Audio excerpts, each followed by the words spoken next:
Some mountain springs disappear, never to return.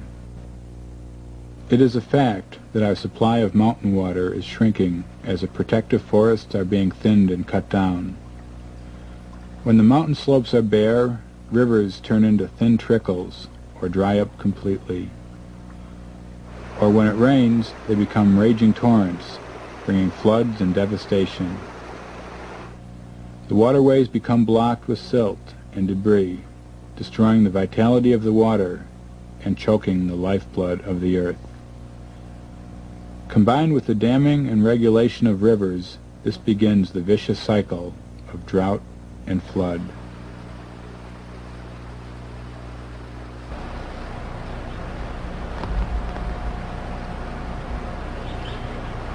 Here's some soil from the forest floor, still underneath the trees.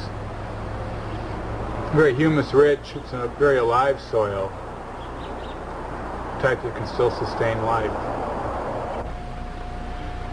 Here's soil that's left over from logging and general human habitation in the forest area here. See, it's very hard and stony. Nothing really grows in it here, except maybe some bracken ferns and what have you, maybe some desert plants. So what you see here is the actual changeover from the rich life of the forest to the desert that the people have brought through their activities.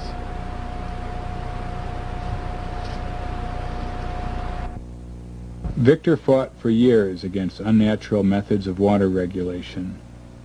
Another patent, granted to him in 1929, was a construct for creating wild brooks and flow regulation.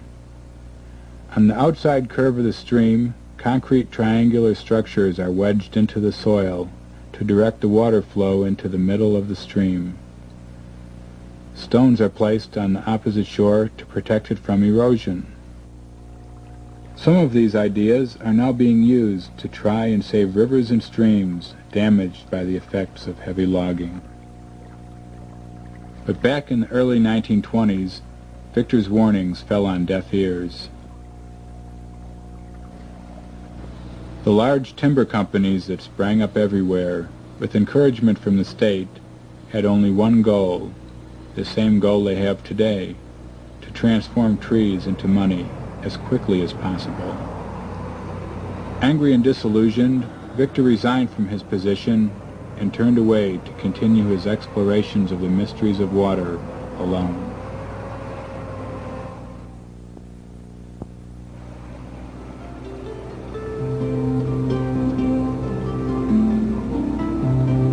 Far back in history, there is evidence that men who have attempted to solve the riddle of water have been bitterly attacked.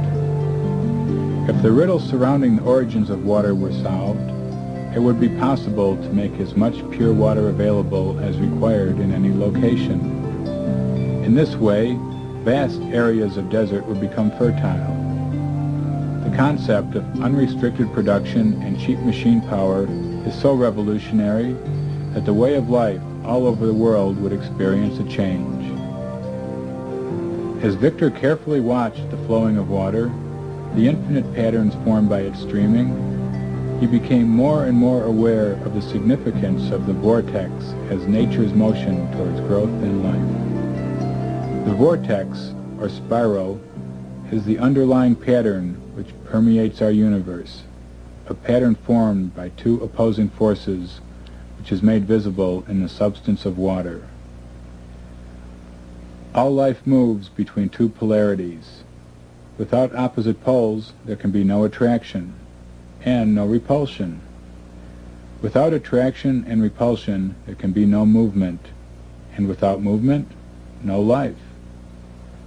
All that lives moves between an upward spiral toward growth and purification, or downwards through deterioration and degeneration towards death. But within nature, both forces always work in cooperation with each other. The form of motion which creates, develops, purifies, and grows is the harmonious hyperbolic spiral.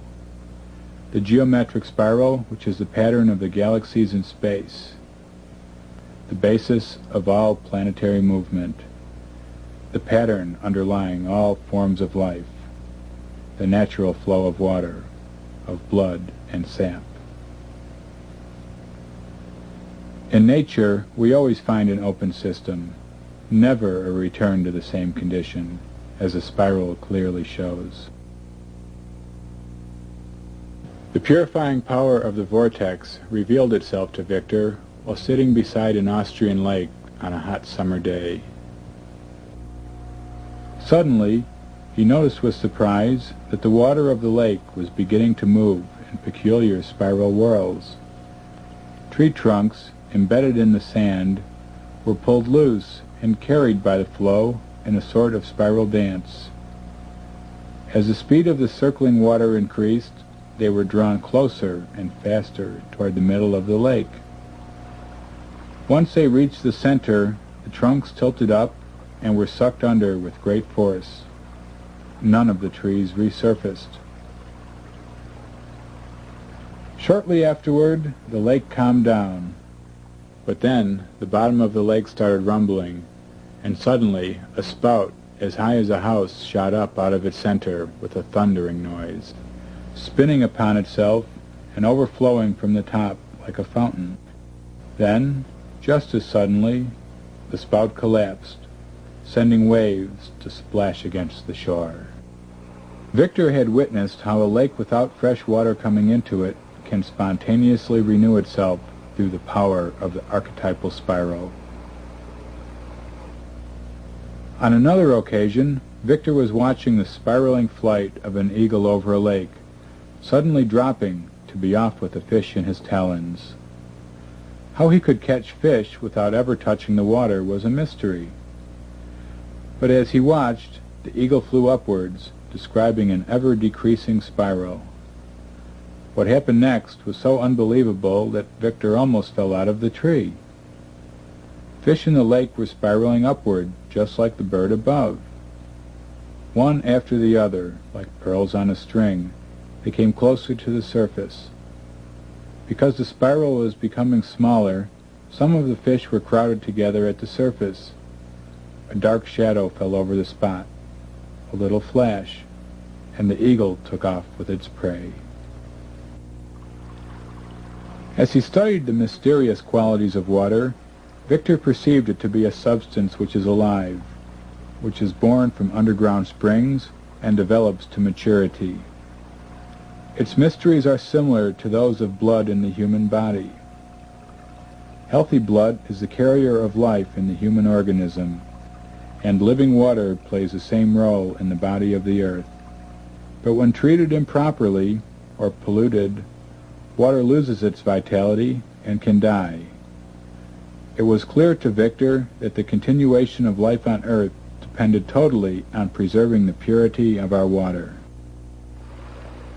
The natural course of water is a rhythmical meandering.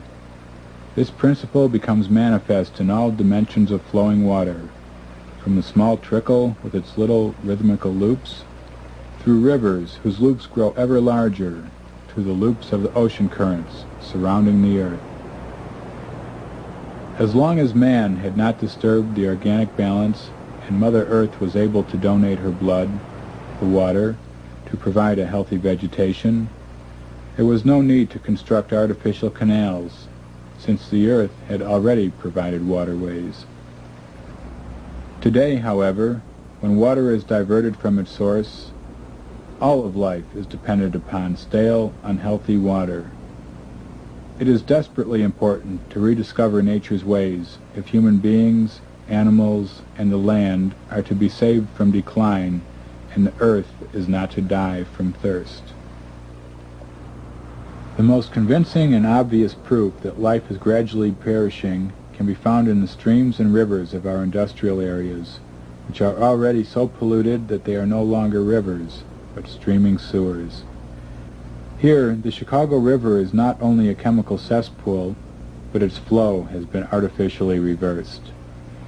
As a result of such widespread pollution, our underground water, including most private wells, and the springs which are the source of our water, are becoming contaminated and unfit to drink.